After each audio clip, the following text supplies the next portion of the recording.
account in GhibliArt.ai. I'm gonna guide you through the process on how to do it. Let's get started. First of all, on your phone, head over to your preferred web browser. Once you're on your browser, search for GhibliArt. In the search results, you can find the link with GhibliArt.ai. Navigate to this website. Once you're in the website, you will see this kind of interface. Now, in order to create your account in this website, you can see the sign in option at the top right corner. Tap on it. Now over here, you can see the sign up option. Select this option. Once you're in the sign up page, you can create a new account for yourself. You need to provide your email address. Enter the verification code sent to your email address.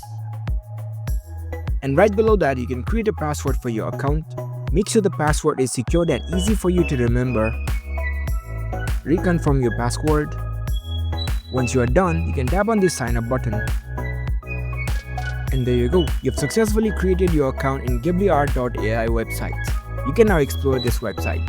If you found this video helpful, don't forget to give this video a thumbs up and subscribe to our channel for more tech tips. Thank you for watching.